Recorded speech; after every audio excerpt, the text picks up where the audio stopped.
Hello, and welcome back to the Live Rally Game Podcast. My name is Steven, and I'm very excited today to talk about casting in live rally games. For everyone who's listening to this, probably has hopefully, or if not, will in the future, play a live game. And generally, there's a casting process involved in that. And as players, as I've been mostly a player of, we don't really see what's going on behind the scenes, but casting is a huge element because the cast can make or break a season in a way.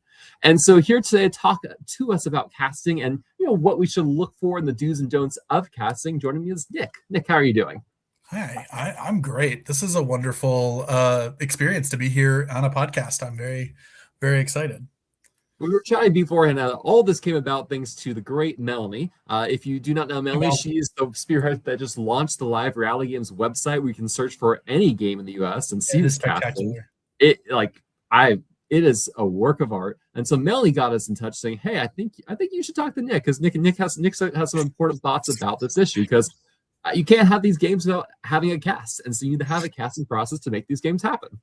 Yeah, I think what started it too was, for context, I am a theater producer and director, actor, all of that stuff. So I've sat for about a decade on casting panels for theater experiences, productions, so on and so forth. So I have a lot of curiosities about casting within communities like this, because it's a lot of volunteer-based things. A lot of producers who don't have the experience that someone in casting would, that are modeling specific behaviors. And I think I reached, I've done a few LRGs, but I got to a point a couple weeks ago where I made a post about the intentionality behind casting and the frustration that I kind of experience sometimes when dealing with applying for games. And I'm very much curious in the conversation. By no means am I the authority on casting, but I'm a part of the conversation. And so this post that I made, it garnered a lot of attention, which was really surprising for me. But I had a lot of really bold conversations with a lot of players, a lot of producers, people who have experience some of the things that I've experienced, and are pushing back on some of the processes that we are experience and we put ourselves out there for, which is surprising and interesting. One of the first games I ever applied to, Survival Challenge 2017, I get the email back from after you apply, and they're like, hey, if you're male between 20 and 25, you were like 2/3 of our applicant pool, and your chances to cast are doubtful. And that was my first introduction. Like, oh shoot, there's real competition. Oh shoot, I think I'm generic. Well, I remember that being very eye-opening. And that's the thing too, is I played Survival Challenge in 2024, and I had a blast doing it. I didn't realize how arduous getting cast in that series was. And it's no longer in existence, RIP. But that is another big part. I'm hoping it's a hiatus more than like. I got to host it for Unfinished Business with my friends Taylor and Isaiah, and we had a blast doing it. So if you go back and look at the Instagram, you see me on there being silly and commemorating all of the players that came before us. But yeah, no, I didn't realize how competitive, but also how casting practices often, I think, mimic what they think people want to see. I think I've experienced, listen, you and I are both probably tall, white, male identifying individuals. Is that correct? Yeah. The amount of times that I've applied, and I've heard from people that have applied with me or that have been in producing elements being like, oh, well, you're a tall white man. There goes your shot. That being reduced to an archetype or a stereotype, or being reduced to the base foundation of your social identity is kind of frustrating, but it's also like, that's what happens sometimes. So I think leading the conversation and casting with a little bit more nuance and a little bit more intentionality, I think reduces that kind of feeling of ickiness when we're applying to like a volunteer experience that we're either paying money into or playing for free. So it's a really nuanced conversation.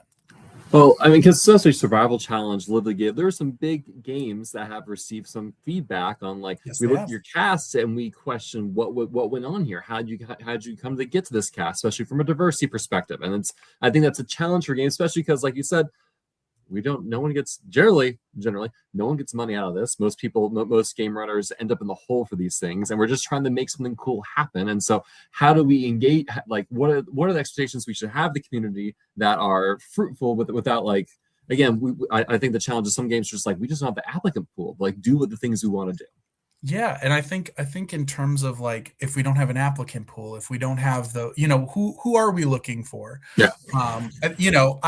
I really believe, like Mel, and I'm sure like yourself, that this community is built on connection and cross-pollination. Almost too much when you get in the game. You're like, oh, I've seen you before. Exactly.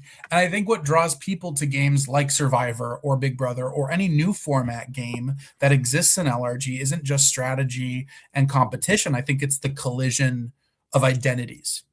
And it's watching people with different backgrounds and values and communication styles, lived experience, navigating power and those dynamics in the same space. So I think that layered social dynamic is the product, the tension, the growth, the storytelling, unexpected alliances. They all emerge from intersecting social identities, interacting in real time. I think that's the base of an LRG that makes things so compelling and interesting.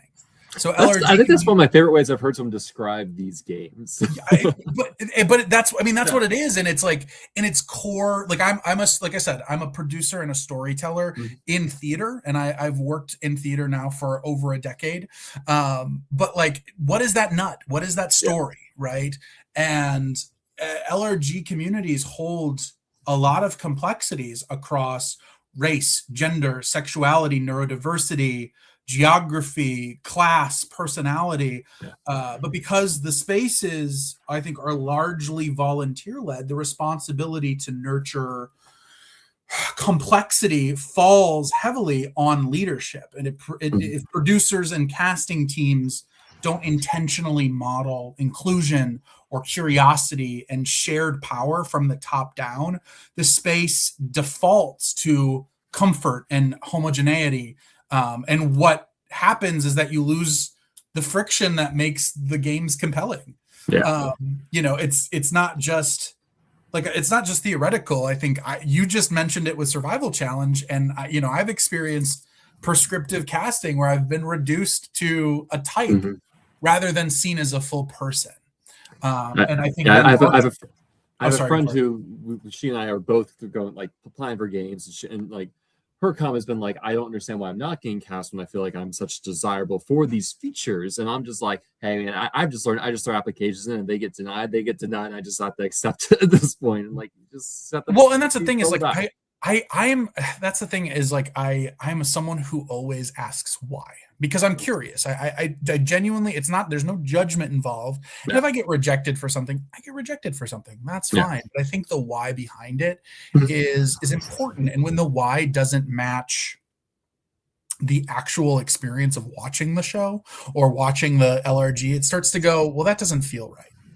Right. Our very own Melanie is here saying we love thoughtful LRGs. casting LRGs. We love you too, Melanie, for helping make this moment happen. So yeah, I mean, like, I think when you reduce someone to an archetype, it becomes their identity, and then that identity becomes limiting. So as a casting director, as a producer, and even, I mean, like, the very big term storyteller, I can't ignore when I see that happening in real time, to hear that, oh, well, we're looking for female identifying players in their 40s. Well, let's be specific. Who do you want? Do you want a thoughtful player? Do you want it, right? Because how that narrative is constructed really can ripple outward onto the story of the game and onto the story of the series that they're casting for. It's audience perception. It's community culture. So instead of reacting defensively to, like, engaging in why are we modeling these kind of practices? How did we get to these practices? I leaned in with curiosity, and I say, why do we create an archetype? Is it for efficiency? Is it bias? Is it tradition? What are we sacrificing creatively when we flatten people into a shorthand? So, sorry, I do talk a lot, and I've been waiting to have this conversation forever. but I'm all about that storytelling process. And as a casting producer, and as a casting director in theater, I always go, well, what's the story? What story do you want to tell? And I'll get you the people. And so I think we need to be a little bit more intentional and inclusive in these conversations. Yeah, so let's kind of back out and talk about the casting process as a whole. I guess, what makes a good casting process, or what advice would you have for people who games who are going to be going through casting soon or are going through casting right now? Yeah, I for anyone that's listening to this, that's like having some sort of like visceral reaction of like, well, I don't do that, or I'm not, this is not how defense is always, I would say, move away from the idea that someone's doing something wrong, and move with the idea that we can always do better. Yeah, I think acknowledging, so that's what I tell my students. Yeah, I think acknowledging, okay. Yeah, acknowledging the process of like, we can do better, and I always do that, because if you're not learning, you're not growing, and if you're not growing, why are you in this? Right? We playing games to grow, to change ourselves, our identities, our personality, or to work with individuals that we have never met before. People are like, oh, I play to win. Great. But in a lot of aspects, I play to make connection with people, because I'm a deeply entrenched theater workaholic that loves the world of reality TV. So I'm looking to make intent. These are my vacations. These are my time away from work. I want to have a good time. So for what makes a successful casting process, I think the core principles is cast an ecosystem. Don't cast an archetype, right? Evaluate the process holistically as opposed to prescriptively, right? What is the story? What is the core identity? And I think there's a lot of casting processes that I've been a part of that do it right, or at least some elements of doing it right. There's a lot of games out of Columbus right now that are doing some really beautiful work.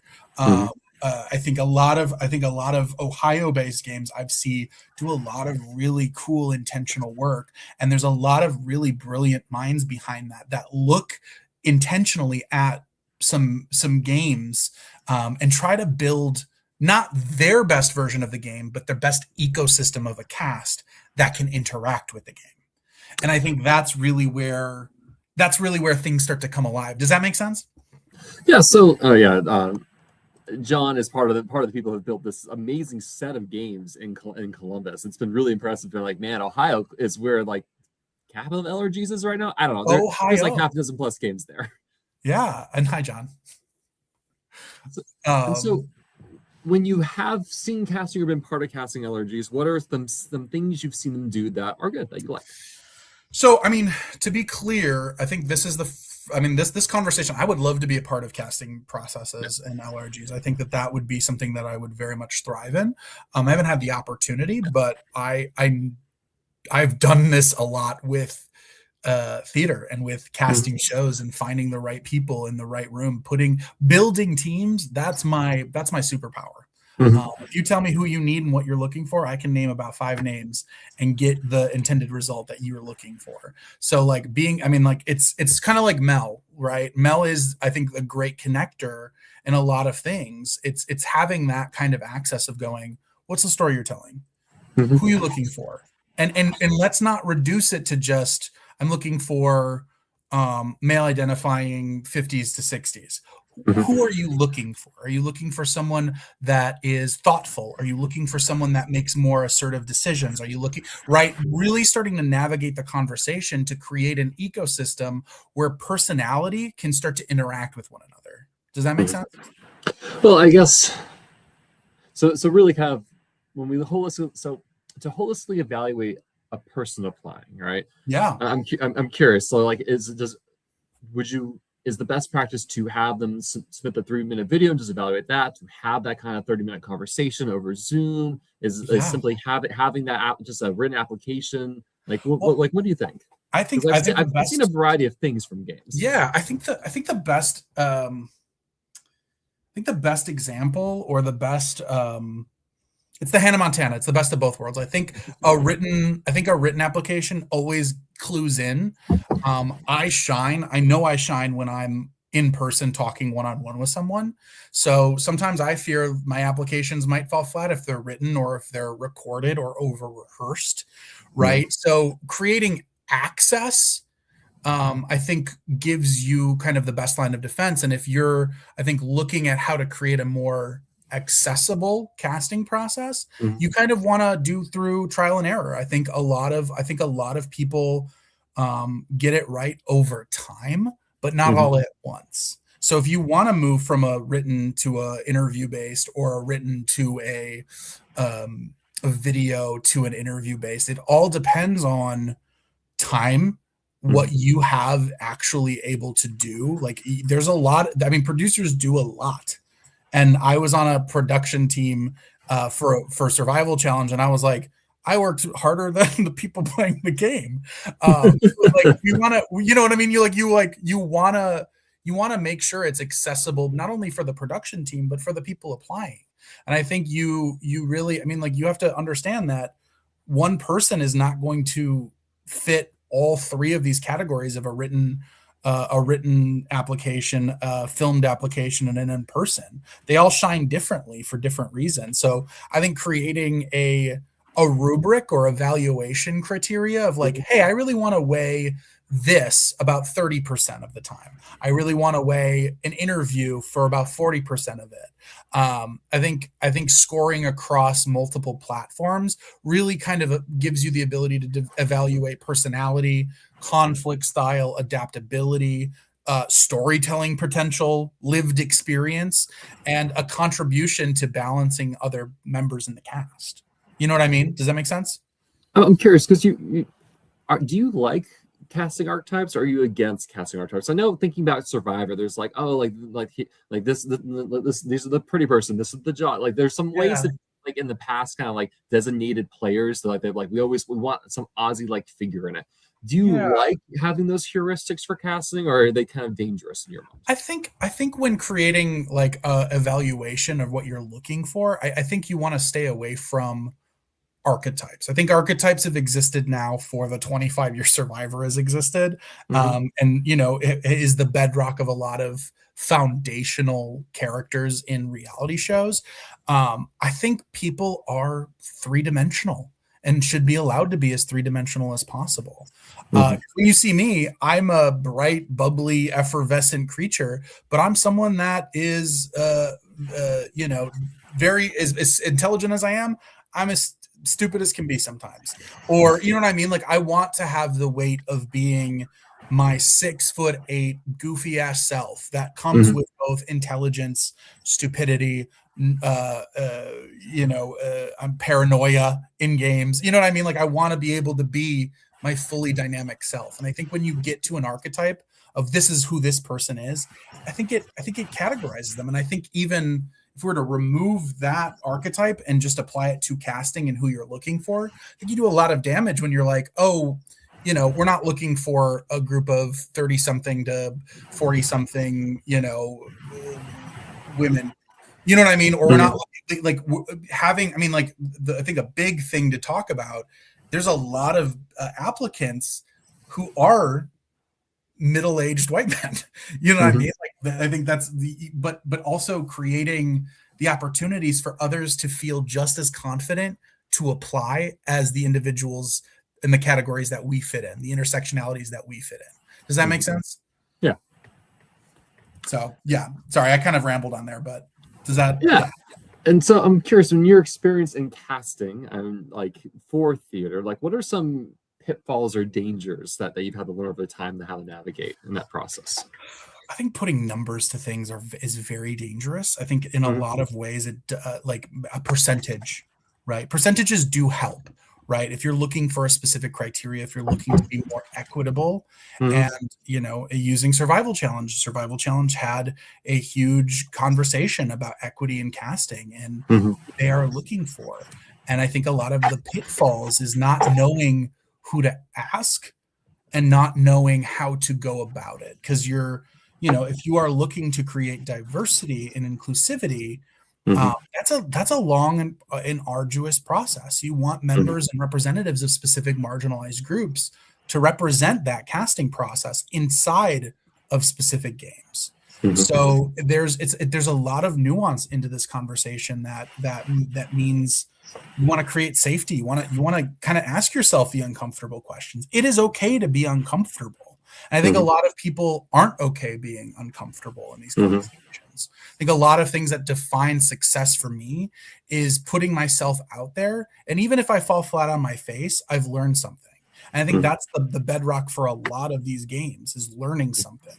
So holding yourself, production teams holding themselves accountable, and production teams asking and really examining the pitfalls that they have of why are we only getting so many applicants of this specific demographic, right? We're clearly trying our best to create access, but access comes with time.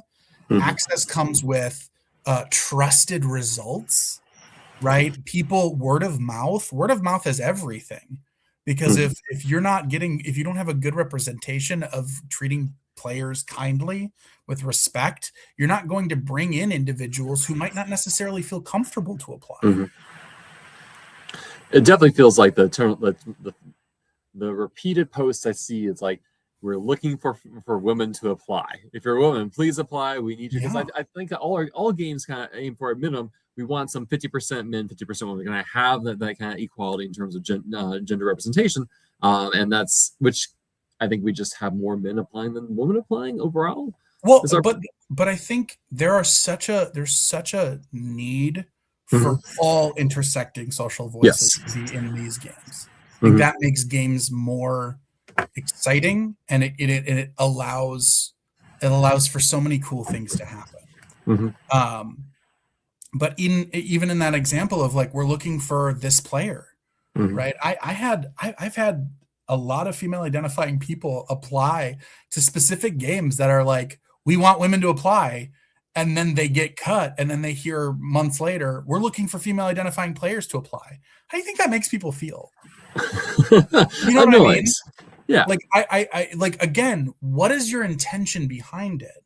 And I think a lot of, from what I've observed in some of the conversations that I've had from my initial post, I had a lot of fears get confirmed in how prescriptive casting can sometimes be.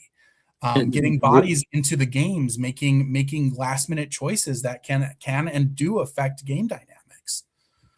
So it's just about, and like, people drop all the time. People, it is hard being a producer. Yes. But I just think in how you message and search for your cast needs to come with intentionality, and it needs to, if A plus B equals C for one player, it needs to be for all players. Does that make sense? If the criteria for casting is A plus B equals casting for one player, it has to be for all. Because if you're not doing that, it's not equitable. You're just cherry picking. Looking outside in, right? It's hard as a player to have any idea what the process is from the other end. You just kind of like, you send the application. Sometimes you have an interview, and then you just kind of sit in your hands and wait 2-3 months, and you either get like you're rejected. Oh, just hold tight. You never know, or the congrats, you did it, right? It's hard. Listen, I'm the king of being an alternate, and I've played casting alternate. Hey, Rachel, I just said alternate as this came up. I'm the king of being an alternate, and I love the opportunity of being an alternate. Some of my I won a new game. Shout out to Glitch, and I was an alternate. And it was the game in Orlando, season 1. Applications are out for season 2 and 3. Definitely go play Glitch. But yeah, I mean, alternates and having the I think, yes, I haven't seen the specific instances of where casting goes right and where casting goes wrong, but from enough cultural context and enough people in this community, I've heard things that make me go, that doesn't necessarily make sense. There's a lot of ickiness of like, why was that decision made? Where are you coming from here? Because if casting should be if everyone should be evaluated, if everyone should be evaluated from their application, why are people being brought in as pitch hitters? Why are people like, there's a lot of practices that I've heard about. I've not seen play out, but a lot of practices that I've heard about that make me go, I need to do a little bit better. engage in a way that feels legit and isn't parodying what people know of casting. Cosplaying as a casting director can do a lot of harm.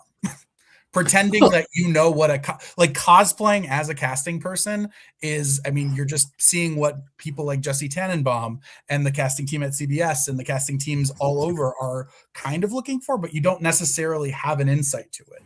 And I'm very curious to know how many people in production teams actually have casting experience outside of the LRG community. Yeah, it's hard because I think we have high expectations for games. Right, a lot of these games are the people casting. They're learning as they go. Right, it's trial by fire. You get better over time as you do it over time. That like you learn as you make it happen. And I don't know. I just I have a friend who has a game, and they're always like, I'm worried. What's the reception of the casting like? Will people be mad? Am I going to get firestormed when people see the cast and who it come through? Because there's all these things that led to this cast being the cast. It's the best I could put together, and I'm very proud of it. But what if? Yeah, I think everyone wants to get their story right.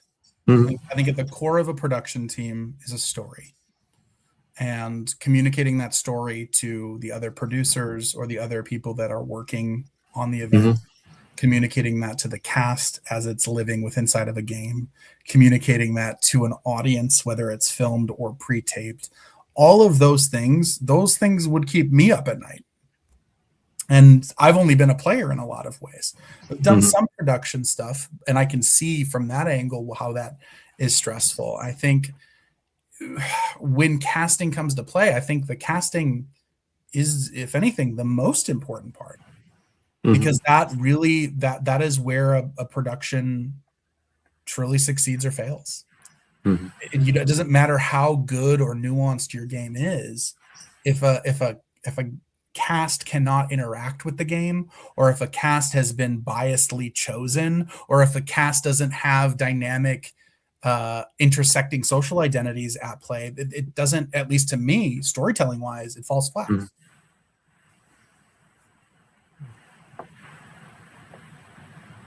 It's a lot of yapping. I'm so sorry. Yeah, it's I'm just thinking about what you're saying. And so I feel like the games I've again, it's been hard being a player. I'm not privy to the process. It feels like things haven't done well from the end as my experience, but it's hard. It's just hard to know the other side of the table. Right. And I think that there are hot take I want to highlight here too. Is someone takes the time to apply to your game, they deserve a response, no matter what that response is. I think, John, that's brilliant. We are part of a community, and whether or not we are, it takes a lot to put yourself out there. Point blank period. As a player, the first application I ever put in was like the hardest thing ever. And I got a response, and that really meant the world. But yeah, I think making sure that you are, again, here's a perfect thing. We're not looking for transactional relationships. We're looking for intentional relationships. If a relationship in casting becomes transactional, it really sours the game. It can really sour a game. To make mindful and intentional connections, even if I don't get cast in something, or even if you don't get cast in something, I think the thing that matters is the care that's put in. Not reducing people to numbers, I think, is a really big thing, especially when the players are the ones paying to play. You know what I mean? In a lot of these instances. So really taking care to examine the behavior around casting practices. I think including in casting rooms, I think going back to your question on what can we do to make things, I think including individuals with varied lived experiences. I think rotating evaluators to avoid kind of a homogenous perspective drift. Documenting final decisions and rationale is always important. That's at least a big part of my process when I'm casting a show. Checking for bias. Who is overrepresented in the callbacks? Who drops off early? What are the demographics during pre-screenings? What are some of these? What is this data, right? And really kind of examining an applicant pool. Then you can go back and be like, oh, we don't have enough of this particular group. But I don't want to just, I don't want to just reduce a player to that specific demographic. Yeah. Right? So Because if that's not what we're looking for. If you find yourself needing to recruit certain kinds of players or people in general, what do you think are the best ways games can do that? To recruit? Yeah, if games like, hey, we're really looking for something, right? We feel like we're missing something here in what the jigsaw puzzle of our cast. What's the best way they should go about fixing that? I mean, I think it really truly comes down to who you know in your social circles. Because listen, the world that we are a part of is a very weird circle. You can find anyone that you put your mind to. I almost guarantee that. And if you don't know who to look for, you know someone who knows who to look for. Does that make sense? Yeah. So I would say network. Yeah, the networking part of networking makes the network work. That's a it's a little saying from a group that I'm a part of, but the networking part of the network is what makes the network work. It's very stupid and very silly, but network. You, I'm sure, talk to a lot of people as both a professor and someone who works in this community that puts out podcasts, that does a lot for this community. If I were to say, you know what, man, Steven, I'm really looking for someone who's female identifying that has never played a game before. You know someone who has never played a game before, and you know someone female identifying. And if someone really loves, let's say, the traders, you're going to go in your encyclopedic knowledge, because I'm assuming you're somewhere in your 30s, right? Yes. You have a network of people that start to kind of fall into those categories of like, oh, you know what? That's Jillian. She's never played a game before, but she just hosted her 30th birthday party and it was traders themed. Right. And then that conversation becomes convincing someone to apply. And that's a whole other issue. But I think the biggest thing that we often do is we censor ourselves before the idea comes to fruition. We want to work in a blue sky potential. The world is a potential oyster for all of us to crack. We want to work with that possibility so that when we get to the final end of that rope and we find out, you know what, it didn't work out with Jillian, but I did find Jillian's friend Dana, and Dana's playing this game now, right? So it's really about kind of being a truffle pig for possible players, right? We want to be able to. This again, people love playing games, people love board games, people love the reality show. And when I tell people in my everyday life that I do things like that, they're like, how the hell did you get involved in that? And that's a good story. Why don't I take you out to coffee and convince you why you should play X, Y, and Z, or why you should put yourself out there? I've only become more of a dynamic person because of experiences, meeting people like you and Mel and John. I've only become more well-rounded. And I think, as a, single 30-something, that's the time that I'm able to spend and meet people from all different walks of life. Yep. So, it's all about perspective. It's all about opportunity. And, when you're looking for new people, look at it through the lens of curiosity, as opposed to we need to fill a margin. When you switch that key framework, we could never cast this person because of X, or we're not going to be able to find this person because of Y. You're already burying yourself. We can find this person. If we do, we can do, to really changing that framework and looking at through a lens of curiosity, I find helps me solve most of my problems. Do you think there's any secret sauce that really makes a cast come together then? Or is it just a lot of work and effort and a little so, I mean, I'm so biased. There is a bias, and then I'm acknowledging my bias. I think a lot of what, like I said, there's some fun games in Columbus that really do it right.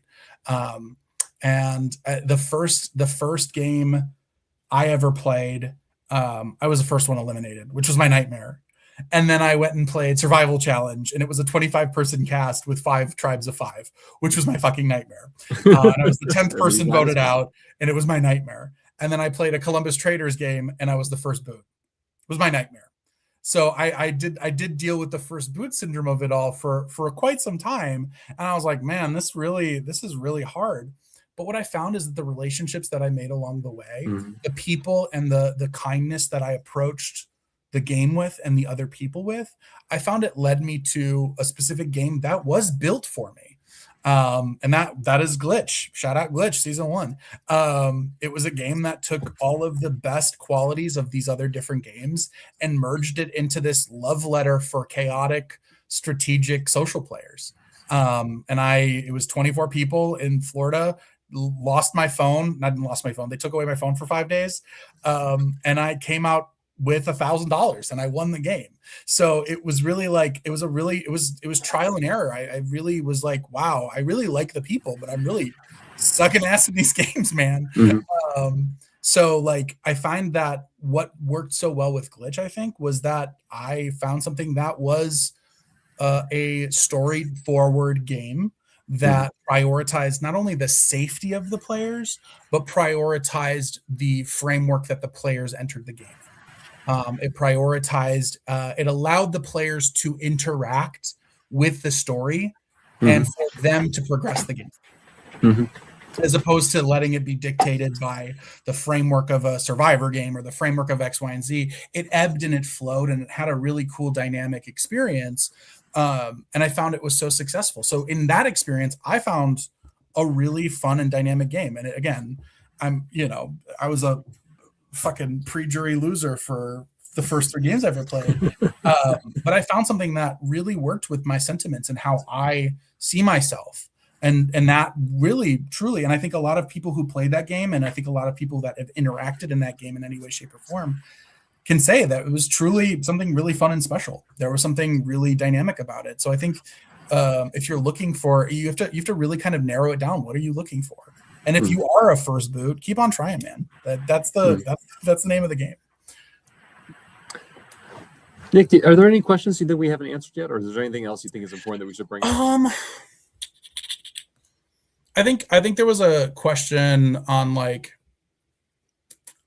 yeah, you did ask like, how do you build I think it was like, how do you build relationships and how do you create opportunity for new casting? I think I have something that I did kind of write down. Yeah. And I can go kind of freeform on it. I think if you're a producer, I think transparent communication, clearly outlining expectations is always good. I think offering a timeline of commitments and some of the emotional disclaimers that come with playing games like this. I think if you have post-game debriefs with your team and with your cast, exit interviews, gathering feedback from the casting and player experience is always good. Because again, you're not going to get it right at once. And there is no, quote, getting it right. It's only doing better than the last time. And you're talking holistically through the entire process, from player application to players exiting the game, how their interacting production, how to make it as productive experience as possible. Because I think the last thing any of us want is someone to play a game for the first time, be like, wow, this sucks. Never do this again. You want to build relationships, right? You want to create opportunity for the next couple people, because now that I'm a big believer in the game I won, I have like 80 people that I'm like, you need to experience this. And I'm a class 5 yapper that won't stop talking. So I'm going to get people, at least one person to buy in and relent and go, fine, I'll do it. And then that will impact their life and in a positive way. So I think like building relationships begets more relationships. Having maybe even mentorship, right? If someone is like, wow, how do I get involved? Really providing that opportunity to be like, oh, I need help doing X, Y, and Z. I've seen so many people like come to a game because their spouse is in it and then have just become part of production. And they are like the integral heartbeat of production, right? Because that's something that they love and they're watching their partner play, but get embedded in some ways like that. Inviting new players to the game, creating opportunities for first players. I think that's a big thing. And I would say lowering kind of barriers for people who are maybe afraid to put themselves out there, right? Maybe host a Q&A session prior to the application pool and getting people's faces. It's, sometimes it's like a lot of people like, you should cast me, but it gives people it gives people some sort of comfort to see someone's face before they put themselves out there for something that they're ultimately spending money on. You know what I mean? Casting timelines is important. Having maybe, who knows, in maybe in conjunction with this or other opportunities, hosting a mock application. What do you look for in a written application? What do you look for in other things? And I think having, Can Survivor offer me that, please? oh my God, that is that's you never know. And no one knows what they're looking for in Survivor. We kind of have an idea from what's cast, but yeah, I can only imagine the intense, like, constant work they're doing from August to January for all of their upcoming seasons. That's an arduous process too. I'll just pay Adam Klein. He'll help me. But yeah, I think a successful casting process is not just about who gets in. I think it's about how the system is designed to cultivate intersection, how it can protect the complexity of casts, and it expands the access to people who actually play. And I think when leadership is intentional and they model inclusion and curiosity, you get better storytelling, you get stronger games, you get a healthier community. And I think ethical casting is not separate from creative excellence. I, in fact, think it's a very core component of creative excellence. I think it's the infrastructure that makes the creative excellence possible.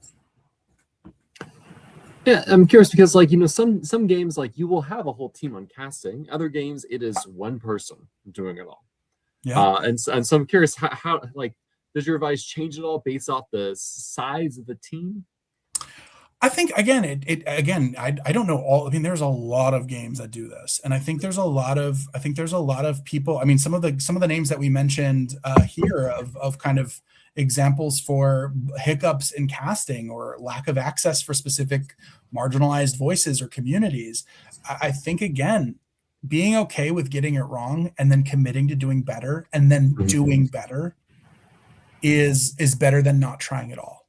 It's better than staying stagnant, is better than being afraid to engage. And I think a lot of sometimes from specific experiences, it might be that some people don't know how to have the conversation. And if you want to have a conversation with me, I can help generate anything you want. I'm again looking through a lens of possibility, not through a lens of like, we could never do that. Because that's not what casting is. Casting is unlimited possibility if you're doing it right. And to get it right, you have to start somewhere. If it's one person, that's someone that has never done or held a casting process, let's talk. I'm happy to quick start solution-based opportunities for you of like, where do you want to start? And maybe creating dynamic opportunities from there and then growing it along the way. Or, just creating opportunity not only to unburden yourself from that worry of like, oh shit, did I get it right? To that, oh wow, I looked through the lens of possibility and I created or gave someone an opportunity that my own bias didn't see past initially, right? And I think all of us come with biases. All of us come with frameworks on how we operate. It takes, and I've known this in games, it takes seeing someone else's perspective in order to make you a better person. It takes understanding, thoughtful communication, and respect to see the other side. And I think that's what makes a casting room very successful. Nick, I'm out of questions. Anything else on the list? I don't know. I feel like I talked a lot. I'm so sorry if I did talk a lot. No, I mean, I as someone who's never been part of casting, only been casted, or rejected. I don't have much insight to add. So I've been really happy hearing you say. I mean, I think the takeaways are, again, there's kind of this element of player experience. Think about the player experience from the very get-go in the casting process to the game, to the post-game, how that all goes. And in the casting process itself, not only is there a level of intentionality I think you want to make sure you aren't banking on heuristics or archetypes or shortcuts or something that reduces players to to certain demographics, and kind of look at the person overall in a more holistic sense to help build your cast that way. Yeah, I think, again, Yes, absolutely. There are absolutely reasons to be in prescriptive in inclusion. And Mhm. by prescriptive inclusivity, I mean like we want 50% X and Y for this Yeah. demographic. But from there, I want you to push past that specific prescription and say, Mhm. does this meet the expectation of what we want to tell this story through? Mhm. And does this right being okay with setting rules and letting those rules exist, but also saying if this person drops, what are we committed to? Yeah. Who are we committing to?